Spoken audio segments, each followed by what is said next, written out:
As we head into round 18, it is the Melbourne Storm who still sit firm on top of the league, now with a 4-point buffer. The 3-time premiers sit at second on 24 points, also on 24 Cronulla, and locked at fourth are the Roosters on 22. As for the bottom half of the 8, you have the Dogs, you have the Dolphins, the Cowboys, and the Dragons all on 20 points. So as far as points go, the comp is pretty tight. As for our results from last week, we selected 3 from 7 winners. A few red carpets here and there. Unfortunately, Nico had no ice. In the clutch, the Bulldogs snagged that win. Moses had sticky glue on the ball, ended up crossing the line, but just couldn't pick up the win. The Waz with the upset. Oh wait, were they faves? I can't remember, but they scored a huge win. And yeah, now we move on to round 18. Some massive names were rumored to make their return. Let's go and take a geese and make some picks and hopefully bring that percentage up. So we kick off round 18 with the 16th ranked Parramatta hosting the 14th ranked South Sydney. Looking at changes for Parramatta, they do have a couple of debutants. First of all, Jake Tungle will be starting on the wing for the injured Micah Sivo, and they have another youngin in Charlie Geimer coming off the pine for the Rabbitohs. They welcome back Latrell Mitchell and Cam Murray, so Jai Gray comes in, he falls out to 18th man, and Cam Murray comes into the second row for Chi Cam, who moves to the bench. Interesting, I guess they'll be doing that throughout this origin period maybe for Cam Murray, but I do like Keon staying in the 13. Or in the middle in general. Those look like the only changes. As we look to make our pick here in the head-to-head, the Bunnies do have the slight upper hand, winning 21 out of 40 played, and come into this game riding a 4-game win streak, a win streak that kicked off with their win against Parramatta back in round 12. The Eels on a 3-game losing streak. I think I want to stay on the side of momentum in this and take the Bunnies, who have a decent win record at CommBank, winning 8 out of 14 played. Trell's firing, Murray's firing, and I said when we first saw this new look veteran spine, I don't see them losing too many games. They're currently 2 from 2 played together. I'll take the Bunnies in this. I'll take them 1 to 12 points. Parramatta to put up a fight at home, and to score a try, we'll be jumping on Cam Murray on the edge. Kicking off our Friday doubleheader, we do have the Sharks hosting the Titans at Coffs Harbour. Looking through ins and outs, there's outs on both sides of the field here. I will start with the home side, Daniel Atkinson. He'll be starting on the wing for Sione Kato, who's medically suspended, the old Cat 1 HIA. For the Titans, it's bittersweet. They do get AJ Brimson back, and he'll be jumping into that 5'8 role for Jaden Campbell, who's out injured. They also get Jojo Fifita back on the wing. Philip Sami moves back to the centre. Bo Fermore's back in the squad, and also Mo Fotuaika back from Origin. The Sharkies are on a bit of a skid, losing 4 out of their last 5. The Titans picking up 2 wins out of their previous 5. And as we look at their head-to-head, the Sharkies do have the wood over the Titans here. 17 wins out of 26 played. As for my pick, I know the Titans are looking pretty good, especially after dismantling the Warriors in their most recent game. I'm actually going to stay on the Sharks here, who have gone down narrowly to some pretty decent teams as well. We'll take them for the bounce back. A much needed bounce back, and to bag us some meat pie, we are going to jump on left edge back rower Sualii Fadalakai. And to headline the Friday, we have an absolute heater between the Broncos and the Panthers.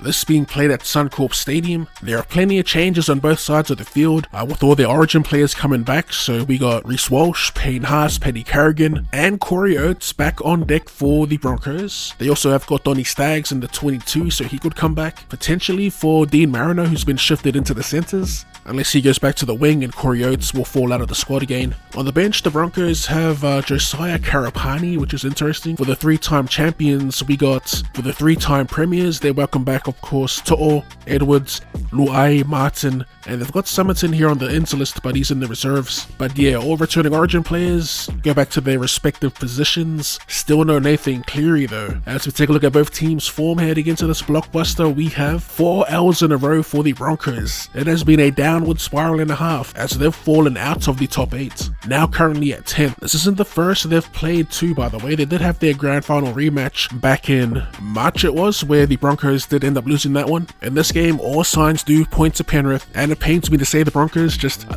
haven't looked good at all without their skipper leading them around the field. So yeah, I'm on Penrith to be fundamentally sound. I can see them grinding out a close win on the road. So we'll take them by 1 to 12 points, and we will jump on Brian To'o for the meat pie. I hope I'm wrong. I do hope a Broncos bounce back is on the cards, but yeah, my head's with the defending premiers.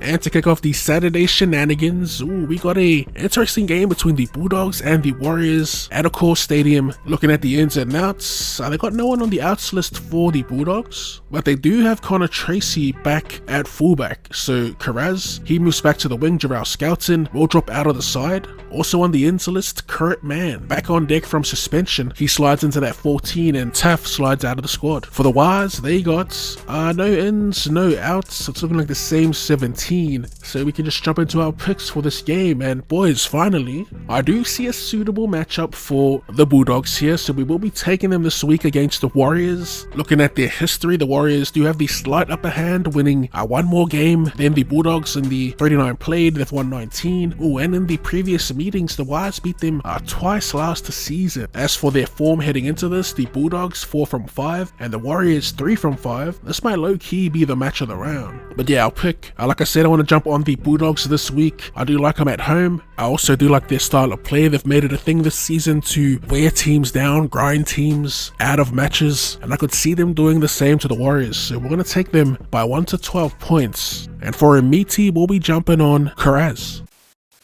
The evening game takes us to Leichhardt Oval where the Tigers host the Storm. The Tigers welcome back a couple with Charlie Staines jumping onto the wing and Solomona Fa'ata'ape moving infield to the centres. Naden's the one to miss out. They also welcome back John Bateman or Johnny Bateman. He'll be starting in the back row, and as we look over to the Melbourne Storm side of things, they get a big boost with Ryan Pappenhausen set to return. Fa'alonga moves to the bench. There's also still no Harry Grant, and it says here that he's being rested. As for my pick in this, I do think it's pretty straightforward here. The Storm, the league leaders, the Tigers, the bottom feeders sitting at dead last at the moment. Give me Melbourne, give me 13 plus, and give me Jerome Hughes. And in the final game for Saturday, we have the Cowboys hosting the Sea Eagles. The Cowboys get back all 6 of their origin stars. That's Nanai, Taulangi, Robson, Cotter, Dearden, and Holmes. And as we look over at the Sea Eagles, they get their origin stars back as well. They actually get a whole bunch of players back. So DCE, Haumole Olakawatu, Jake Trbojevic, Josh Aloiai, Ruben Garrick, and Tom Trbojevic. One major thing to note here is that Tommy Turbo will be playing in the centres. An interesting move here for Tommy, whose body hasn't really held up at fullback unfortunately, so that's one to watch. As for our pick in this game, first of all, looking at the head-to-head, Manly do have the upper hand, winning 18 out of 33 played, and their form coming into this, it's the Cowboys here with 4 wins out of their previous 5, coming into this game with back-to-back wins, and for Manly, they've won 2 from their previous 5. As for where they stand on the ladder at the moment, the Cows currently 7th, Sea Eagles 9th. I do fancy Manly in this. For an upset, I'm assuming they are the underdogs. They actually haven't lost a game at Queensland Country Bank Stadium. Granted, they've only played 2. They've won both of those matches. DCE back, Turbo back at centre will be interesting. Yeah, give me Manly. 1 to 12, and assuming Garrick stays at right centre, give me Turbo to score a try with Brooksy to set him up. Kicking off our Sunday sesh, we have an Anzac Day rematch between the Sydney Roosters and the St. George Illawarra Dragons. This being played at Allianz. One huge out for the Chooks here without Joey Manu, so they call upon the veteran Michael Jennings, who fills that spot.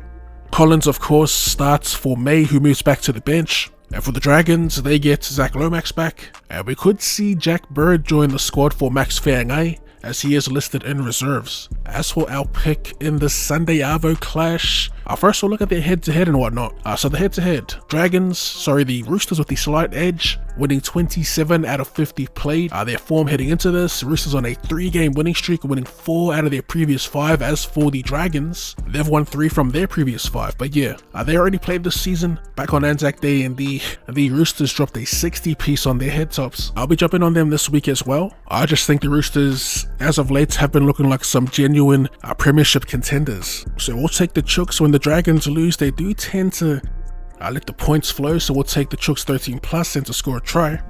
We'll take Angus Crichton up against Benny Hunt. And in the final game of the round, we head over to GIO Stadium where the Raiders host the Knights. Looking at their squads, there's a lot happening here for the Raiders. They've moved KO Weeks from the 7 to the 1 jersey, Rapana back to the wing, Albert Hopewate in the centres, and the new 7, they have Adam Cook. They also have Simi Sasangi joining the bench for the debutant Jordan Martin, who went down last week with an HIA, ended up being a Category 1. For the Knights, they get their skipper back, Kalyn Ponga. I think he's back earlier than expected. They also get Leo Thompson back from injury, as well as Dylan Lucas, so some huge ins right there. As for Fletcher Sharp, he moves to the bench. Looking at their head-to-head, the Knights do have the slight advantage, winning 23 from 47 played. They're both 1-1 from their previous meetings, and coming into this game, the Knights 2 from 5 with the Raiders 1 from 5. Both desperate for a win with 7 wins apiece this season. This might end up being an absolute grueler here, but as for my pick, we'll be taking the Knights on the road. I do like the inclusion of KP, and I think the experience in the spine will get them over the line. So give me the Knights. Sticky's meant to put up a fight, so Knights 1-12, and to bag us a meat pie, we're going to jump on Kai Pierce-Paul, who was yet to cross the white line. And that about wraps up my tips and predictions for round 18. As per usual, if you have any tips and predictions of your own, let us know in the comment section down below. As always, if you did enjoy that, be sure to run and shred the like button for more rugby league related content or more content in general. Go ahead and drop your boy a cheeky sub. Thanks for tuning in, and I'll see you later.